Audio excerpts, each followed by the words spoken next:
For those of you who are new to using a Kamado, people often ask, how do you light them? I know it sounds very basic, but there are two ways that are normally done, at least that I normally do. First things first, if you're looking to grill and you want to get the coals done and started as quickly as possible, I find that a chimney works very well. What it does is it allows you to be able to put paper, whatever, at the bottom, even a fire starter, and then you put the coals on top of it. Because it is so compact, the fire really doesn't have anywhere to spread to, and it continuously goes up through the coals and really gets everything hot very quickly. And then what it will allow you to do is to be able to just go ahead and pour it right into your Kamado, and you are off and running very quickly. Me personally, I usually use my Kamado to smoke, and because of that, I'm usually just a slow starter. I go ahead and I put the charcoal directly into the Kamado itself, and I get the fire started there because I'm usually doing a bunch of other prep work at the same time. So I'm not in a hurry. It's one less step I have to worry about, and it's just been a habit of mine for years. So let me show you how I go ahead and do that myself. Now, when I'm here at the Kamado, the first thing that I want to do is I want to be able to open the bottom. This vent down here is going to allow the air to come in, get at the fire starter itself, and help the coals to be able to spread. Now, normally I talk about the second vent at the top, but since I'm going to be opening this, it's probably going to close. I'll just show you that when we're nearer to the end. Let me go ahead and show you what I'm doing on the inside. Now you'll see that I have a few accessories here. I don't like to use the tongs that I work the food with when I'm lighting things, because I'm usually getting charcoal and ash on this. So I just bought a very inexpensive pair of tongs that I specifically use for this process right here. It allows me to be able to grab charcoal and such, and it just makes things a little bit easier. You also want to always keep a good lighter around. I personally like this. It gives me a little bit of distance, especially when I'm working with the propane. But for this, it just is very nice and easy to be able to light the starters. Now, I use the Kamado Joe fire starters myself. I happen to like the brand. It works out pretty well for me. I made a few videos about that as well. But ultimately what it does is it allows me a little bit of distance. I can go ahead and light the starter. And I'm not trying to hold the starter, so I'm letting the flame take it just a little bit.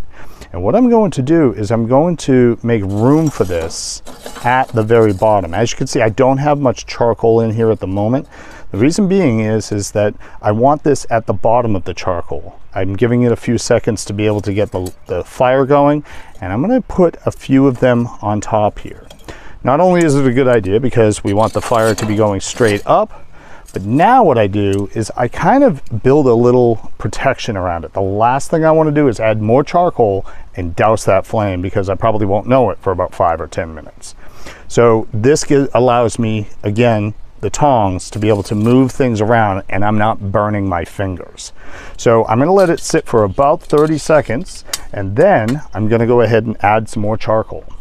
Okay, we have the starter going pretty well, so now I'm going to carefully just pour in some more, because we definitely need more charcoal. What I didn't want to do is, as I said, douse that flame, and there we go. Oh yeah, that's perfect. Now I'm not going to be doing a long smoke today. I'm actually going to be working on some pork belly, and what I'm going to do now is let it do its thing. It's starting. It's going to take probably about a good 20, maybe even 30 minutes to get up to a good amount of heat, and when it does, we'll come back and we'll take a look at it. Now, some people do leave the top open when they're getting their grill started. I personally like to keep the cover down whenever possible when I'm working with an open flame and I have other things to do. I'm going to be working around here. I don't want to turn my back. And the reason being is flames can jump up a little bit. I personally just find it a little bit safer to be able to close the top and open the chimney to get that ventilation coming through. Again, normally I don't cook with it completely open like this, but right now I want that air to come through, and this is going to be the key to get a good fire started. So we'll be back in just a bit and I'll show you how that looks. Okay, it's been about 15 minutes or so. I want to go ahead and I want to take a look at what's going on, and yeah, that fire is coming along very nicely. If you find that one side is getting a little bit more heat than the other, you can definitely just reach in and move them around as such. Now, what we didn't go over was talking about the charcoal that's in here, but since I'm going to be smoking, I am also going to be putting in some apple wood. So I've got those pieces right here, and I don't like to put these in at the beginning. I like to get them a little bit closer to when the fire is closer to be ready. So I'm going to go ahead, I'm going to drop these in, just sitting them right on the top there. And now I've pretty much got my fire going here.